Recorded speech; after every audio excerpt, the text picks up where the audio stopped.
Assalamualaikum warahmatullahi wabarakatuh. Bismillahirrahmanirrahim. Alhamdulillahirabbil alamin. Allahumma shalli ala sayyidina Muhammadin wa ala alihi wa ahli Muhammadin. Qalu subhanaka la ilma lana illa ma 'allamtana innaka antal alimul hakim. Rabbis shrah li sadri wa yassir li amri wahlul 'uqdatam min lisani yafqahu qawli.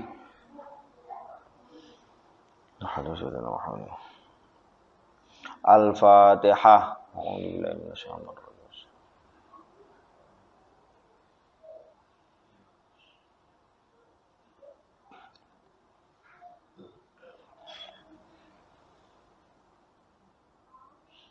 Jadi setelah Kanjeng Rasul sampai ning ngene Madinah, melihat kondisi masyarakat Madinah sing sedemikian rupa kompleks, sedemikian rupa rumit keadaannya, ketika Kanjeng Rasul rawuh, akhirnya Kanjeng Rasul mulai melakukan sesuatu, memulai untuk membangun masyarakat Madinah yang baru. Membangun masyarakat yang baru itu artinya Kanjeng Rasul mempertahankan tradisi-tradisi sing wis berjalan ing Madinah sing apik-apik dan mengganti tradisi-tradisi sing terjadi ning Madinah sing mungkin gak apik utawa kurang apik. Misalnya tradisi-tradisi sing kurang apik iki apa? Fanatisme suku berlebihan, fanatisme kelompok berlebihan. Iku ciri khas masyarakat pada saat itu koyok ngono. Waktu di Madinah. Lah, apa yang dilakukan Kanjeng Rasul pertama kali di dalam membangun masyarakat Madinah, yaitu ketika Kanjeng Rasul manggon ning Madinah, beliau bertempat ning ngene perkampungan Bani Najjar. Lah, Kanjeng Rasul mandek ning daleme sahabat jenenge Abu Ayyub.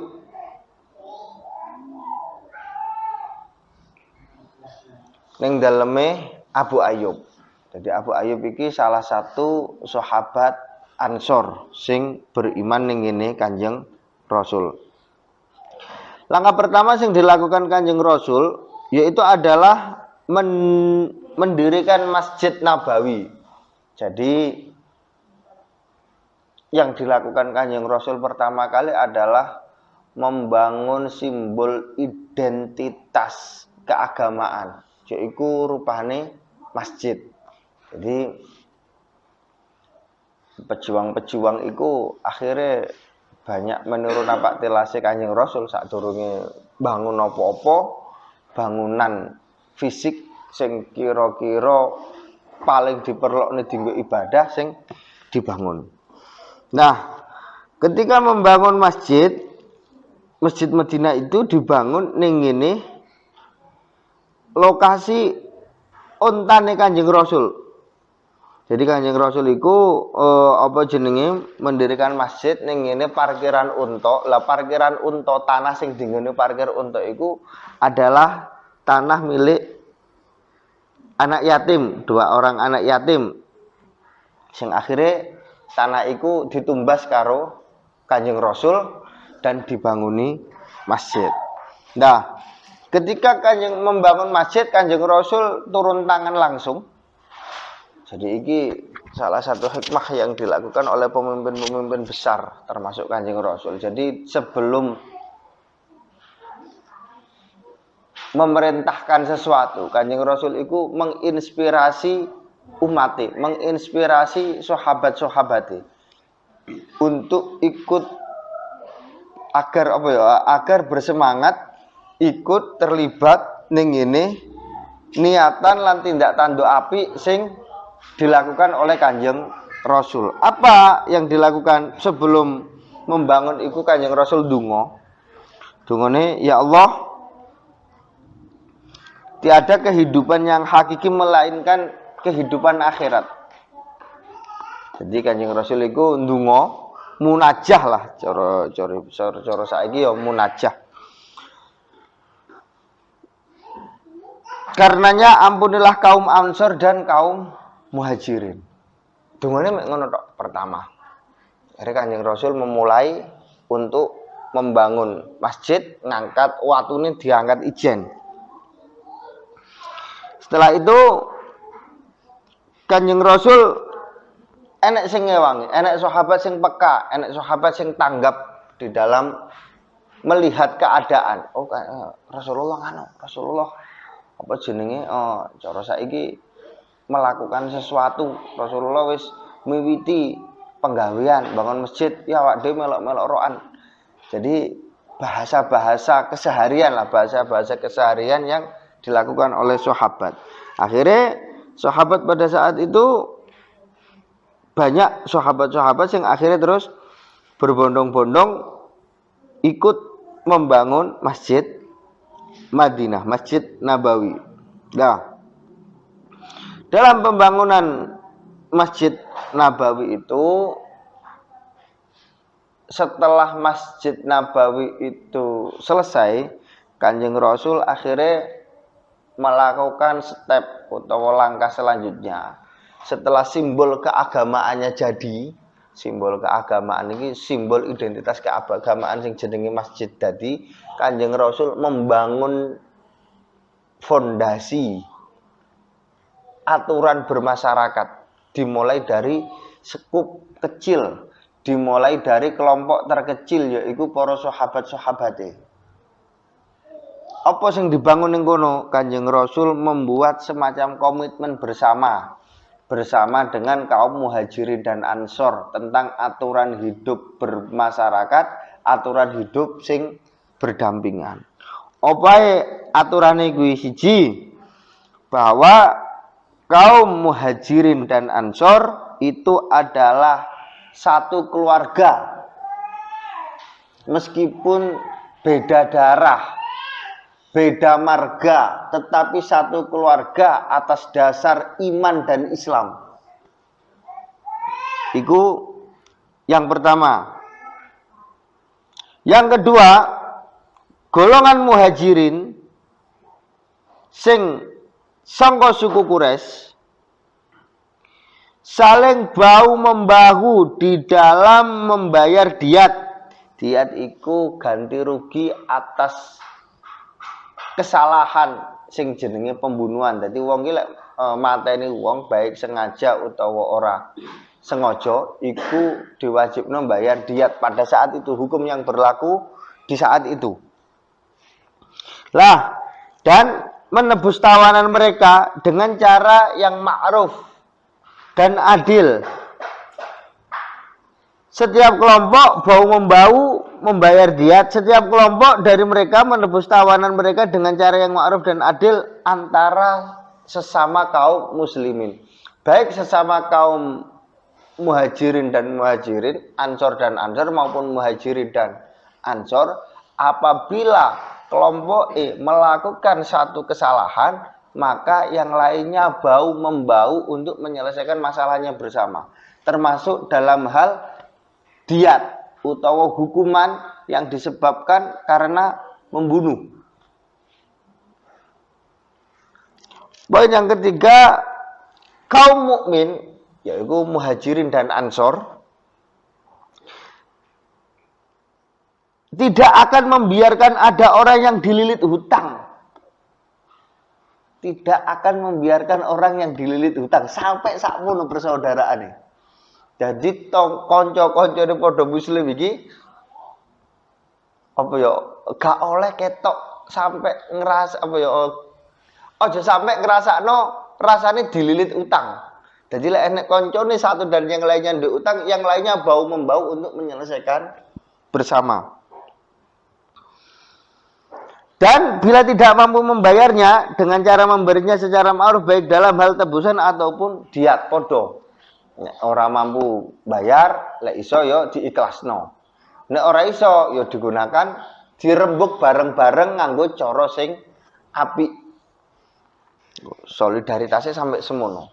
Makanya ya kuat struktur masyarakat yang dibangun Kanjeng Rasul pada saat itu. Poin keempat, kaum mukminin tidak akan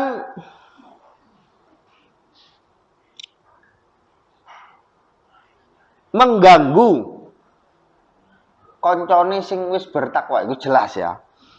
Jadi poin selanjutnya, kaum mukminin yang bertakwa akan memusuhi orang yang melakukan pembangkangan di antara mereka.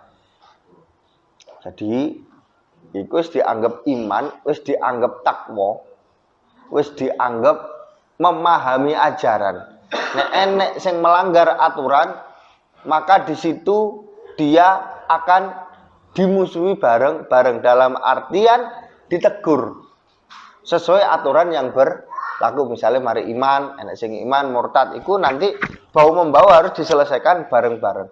Poinnya nang kono diselesaikan bersama-sama. Setiap masalah yang timbul akibat masalah internal maupun eksternal, itu diselesaikan bersama-sama. Seorang mukmin tidak boleh membunuh mukmin yang lain karena membunuh orang kafir. Artinya tidak boleh saling membunuh seorang mukmin satu dengan yang lainnya. Poin selanjutnya, tanggungan, artinya perlindungan yang diberikan Allah itu adalah satu dan dapat diberikan kepada mereka sekalipun oleh orang yang paling rendah di antara mereka, kaum muslimin. Artinya setiap kelonggaran-kelonggaran yang dirasakan oleh kaum muslimin, lek enek dulure utawa koncone utawa keluargane sing gak longgar, iku yo kudu ta'awanu alal birri wat taqwa, bertolong menolong, bau membau dalam hal kebaikan. Wes. Poin selanjutnya, poin ke-9, bahwa orang Yahudi yang mengikuti kami, maka dia berhak mendapatkan pertolongan dan perlakuan sama, tidak terzalimi dan tidak pula tertindas. Jadi nek enek kelompok lain yang beragama selain Islam, yaitu Yahudi, apabila bersepakat terlibat aktif dalam perjanjian ini, maka dia mendapatkan hak yang sama kedudukannya dalam hal sosial, dalam hal hak bermasyarakatnya dilindungi selama ada komitmen mengikuti aturan yang berlaku. Jadi gak membeda-bedakan, bahasanya apa itu saiki bineka tunggal ika, saling menjaga hak pluralisme dalam arti untuk hal-hal yang bersifat hukum sosial, ning kono ada kesetaraan. Tapi dalam hal keyakinan keimanan, ya tentu beda. Wong siji beriman karo Allah, siji ora, hukum yang diterapkan tetap berbeda. Tetapi dalam tataran sosial hukum yang diterapkan adalah sama.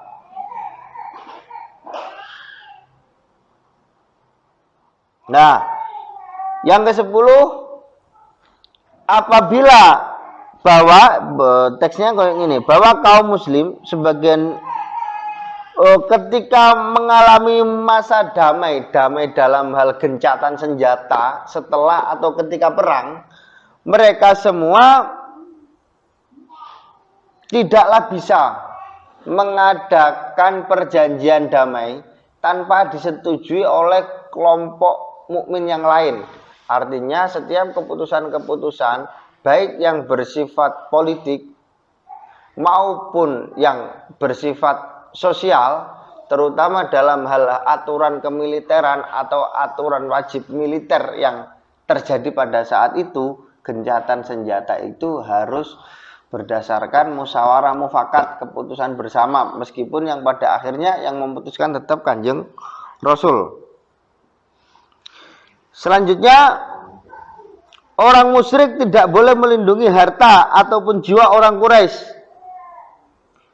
Dan juga tidak boleh menghalangi seorang mukmin terhadapnya. Artinya orang-orang sing musyrik atau orang-orang sing belum beriman kepada Allah Subhanahu wa taala, dengan kata lain belum masuk Islam, ini itu tidak boleh dibiarkan ketika mengganggu orang-orang yang sudah beriman atau orang-orang yang sudah masuk Islam. Selanjutnya, bahwasanya siapa yang membunuh seorang mukmin yang bersih dari perbuatan kriminal dan kejahatan lain yang membolehkannya untuk dibunuh, maka dia dikisos, dihukum mati atas hal ini, kecuali bila wali korban terbunuh merelakannya. Nek wong mukmin melakukan pembunuhan atau dibunuh, hukumnya tetap berlaku hukum kisos, yaitu hukum sing diterapkan atas balasan kesalahan yang setimpal. Mateni ya dibalas mati utawa bayar denda, utawa lek keluargane merelakan ya ora apa-apa. Intine seluruh poin-poin iki setiap tidak dibolehkan bagi seorang mukmin menolong seorang pembuat bid'ah, memberikan perlindungan padanya. Lah, ketika seorang mukmin atas dasar persaudaraan dengan orang-orang musyrik, apabila orang-orang musyrik atau orang-orang yang tidak beriman itu melakukan kesalahan, wong mukmin ora oleh melindungi. Jadi solidaritas utawa persatuan kemasyarakatan yang dibentuk pada saat itu ora brutal. Salah tutup mata, sing didelok bergak. Sing salah ya diposisikan sesuai dengan porsinya. Lek memang salah iku kudu dihukum ya dihukum, tetapi hukumannya tidak melebihi daripada sesuatu yang harus dia terima. Artinya memang poin-poin ini memang rata-rata apa ya? Disusun atas asas keadilan, atas asas kesetaraan, atas asas kebebasan, kemerdekaan, sehingga masyarakat Islam utawa sahabat-sahabat Kanjeng Rasul yang saat itu mengikuti Kanjeng Rasul ning ngene Madinah, baik kaum sahabat Muhajirin maupun sahabat Ansor, mereka semua sama-sama dijaga dan dilindungi haknya. Tetapi mereka juga sama-sama menjalankan kewajibannya. Jadi di mana membentuk peradaban baru. Dengan cara apa? Membuat aturan nilai-nilai hukum yang jelas dan mudah dipahami. Selain jelas dan mudah dipahami, nangkono juga diterapkan dengan sebaik-baiknya. Jadi ketika terjadi muskil atau terjadi perselisihan, persoalan, sing jadi penengah dan penentu tetap Kanjeng Rasul. Bayangkan masyarakat sing amburadul digawe ini aturan sing sedemikian rupa berbeda dengan aturan yang pernah ada. Aturan-aturan yang sebelumnya ning ngene Madinah itu kan aturan-aturan sing dasare asas kekeluargaan, asas kesukuan. Sekarang dirubah menjadi asas pemerataan. Sejarah ini tidak akan pernah terjadi. Gerakan seperti ini tidak akan pernah berhasil dalam waktu yang dekat. Kecuali gerakan-gerakan sing ning kene melibatkan rohaniyai menungso.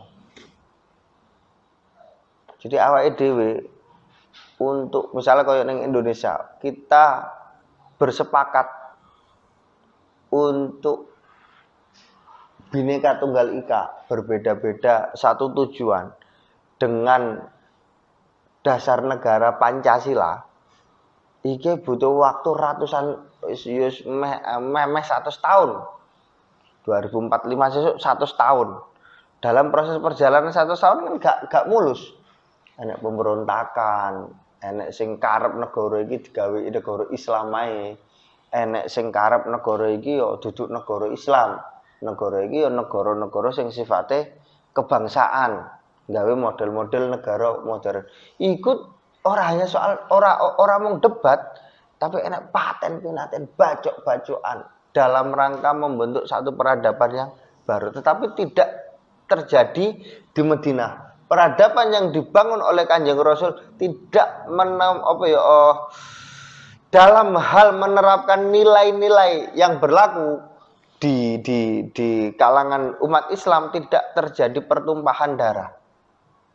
Pertumpahan darah, perang, iya ada perang-perang itu, tapi perang-perang itu dilakukan atas dasar kedzaliman, artinya menegakkan keadilan, sing mana keadilan atau kebenaran itu susah untuk ditegakkan kecuali dengan perang itu sendiri. Dasarnya koyo ngono ning ini Islam. Nah, kenapa kok akhirnya iso ya krana piye? Kanjeng Rasul ketika enek problem, enek pembisike. Pembisik nur ilahiyai sing dipasrai karo pangeran menyampaikan wahyu jenenge malaikat Jibril. Yo didhawuhi dhewe karo pangeran. Enek petunjuk langite. Enek petunjuke. Dan kita semua sebenarnya mbok sithik mbok akeh akan mengalami keadaan-keadaan yang demikian. Krana gawane menungso Allah Subhanahu wa taala engkei perangkat jenenge afidah. Afidah iki rasa hati. Sam'a wal absara wal afidah. Apa meneh Kanjeng Rasul? Sing wis jelas dadi rasul akhiruz zaman, sing wis jelas dadi rasul panutan. Perangkat-perangkat ini disediakne karo Allah Subhanahu wa taala. Dan yang diterima atau yang dilakukan oleh Kanjeng Rasul di era itu sampai sekarang itu yo napak tilasi isi iso dieloki, napak tilasi isi iso didelok dan dipelajari, dan isi terbuka lebar untuk kita mengamalkan apa yang sudah menjadi tindak tanduk lan napak tilasi Kanjeng Rasul. Jadi setelah simbol identitas fisik keagamaan itu dibangun, yaitu hardware, terus softwarenya pun juga dibangun oleh Kanjeng Rasul. Selain menerapkan aturan sosial yang jelas, Kanjeng Rasul pun membina akhlak dan meningkatkan aspek spiritualitasnya dengan ibadah, sholat, wiritan. Kan enek to ning hadis-hadis kuwi, ning ngene hadis-hadis sahih diatur Kanjeng Rasul mari sholat wiritane apa, Sayyidul Istighfar dan lain sebagainya akeh. Itu salah satu upaya yang dilakukan oleh Kanjeng Rasul dalam hal menata mental, menata moral para sahabat, terutama sahabat Muhajirin dan sahabat Ansor. Nah, setelah membangun apa jenenge hardware, dibangun software, setelah dibangun identitas fisike, dibangun mentale, dibangun pemikirane, dibangun ruhanine, dibangun fisike. Akhirnya Kanjeng Rasul menerangkan, menjelaskan hal-hal sing bersifat amoral. Amoral itu tidak sesuai dengan dasar akhlakul karimah. Tidak sesuai dengan dasar atau nilai asas kesopanan. Hal-hal sing gak ilok cara Jawane, Kanjeng Rasul mulai menjelaskan ning ngene para sahabate hal-hal sing dilarang. Saling enek larangan mabuk, larangan zina, larangan nyolong. Pokoke mau 5 cara Jawane. Itu benar-benar diterangkan oleh Kanjeng Rasul. Dalam perjalanannya setelah masyarakat yang dibangun oleh Kanjeng Rasul itu solid, yaitu terus kaum Muhajirin dan kaum Ansor, bahkan hal itu diabadikan ini Al-Quran. Kanjeng Rasul sukses menjadikan kaum Muhajirin Ansor satu tubuh, satu jiwa, dan tidak terpecah belah. Wa'tasimu bihablillahi jami'an wa la tafarraqu wadhkuru ni'matallahi 'alaikum idz kuntum a'daan. Jadi wong apa jenenge? Wong Arab, sahabat-sahabat sing sadurunge ketemu Kanjeng Rasul iku, mereka terjebak ning ngene persaingan antar suku, Ning ngene perselisihan antar kelompok dan antar golongan dan tidak jarang terjadi saling membunuh. Persoalan itu karo Allah Subhanahu wa taala dikei nikmat diganti nikmat yaiku nikmat apa? Bihablillahi jami'a. Yaitu tali persaudaraan yang kuat di antara mereka. Nah, setelah ning internal rampung, akhirnya Kanjeng Rasul melakukan ekspansi eksternal, keluar dari lingkungannya untuk menerapkan nilai-nilai yang tetap hidup di tengah-tengah masyarakat. Ketika Kanjeng Rasul mulai menata di luar hal-hal sing kaitannya karo sahabat, ya apa yang dilakukan pertama kali oleh Kanjeng Rasul yaitu melakukan satu perjanjian dengan orang-orang Yahudi. Nah, orang-orang Yahudi ini pun juga akeh tuntutan atau poin-poin pembahasannya di antarane yaiku awake dhewe engko nyebute dengan Shahifah Yasrib. Awake dhewe nyebute dengan Piagam Madinah. Disusunlah Piagam Madinah sedemikian rupa yang nantinya Piagam Madinah ini adalah satu-satunya utawa yang konstitusi utawa aturan hukum pertama kali yang digunakan oleh umat manusia yang pernah ada di dalam menata masyarakat yang beragam.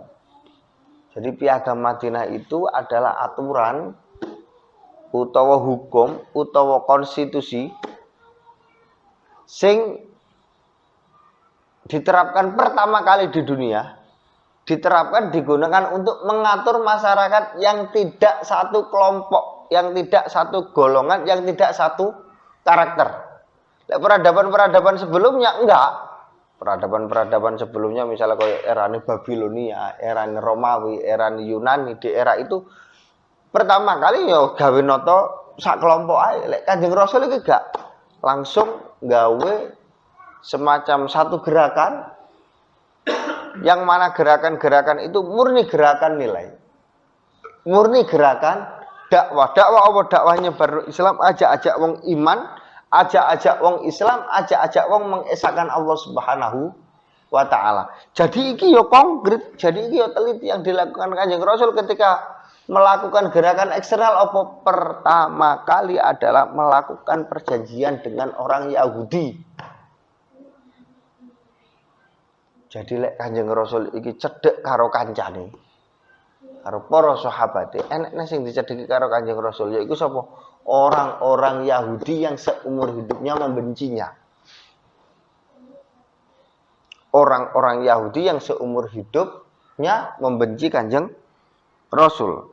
Perjanjian apa yang dilakukan dengan orang-orang Yahudi? Poin-poinnya diantaranya yaitu orang-orang Yahudi Bani Auf adalah satu kesatuan bersama kaum mukminin. Orang Yahudi boleh menjalankan agama mereka dan kaum muslimin juga menjalankan agama mereka. Yaitu lakum dinukum waliyadin. Mereka, sekutu mereka dan diri mereka sendiri demikian pula dengan orang-orang Yahudi selain dari Bani Auf. Jadi orang-orang Yahudi yang ada di lingkaran utawa lingkungan di mana Kanjeng Rasul bertempat tinggal utawa singgah, yaiku ning kono adalah lingkungan-lingkungan yang banyak dikepung oleh orang-orang Yahudi. Memang wong Yahudi ku duwe track record greget nih. Duwe track record greget nih mungguhe wong Islam yo gara-gara kita kebetulan di dalam khasanah keilmuan pesantren kita banyak membahas tentang orang-orang Yahudi sing kesane menyudutkan orang Yahudi. Nah, Kanjeng Rasul melakukan itu pertama kali apa? Melakukan perjanjian dengan orang-orang Yahudi, terutama dengan Bani Auf. Nah, dalam hidup beriringan dilarang terjadi eksploitasi. Eksploitasi iki apa ya? Melakukan perbudakan kepada masyarakat. Melakukan perbudakan kepada masyarakat. Iku dilarang. Ini isine piagam iku. Nah, akhirnya mulai bab jual beli semua diatur dan ditata tenanan karo Kanjeng Rasul, baik sing Islam maupun sing ora Islam.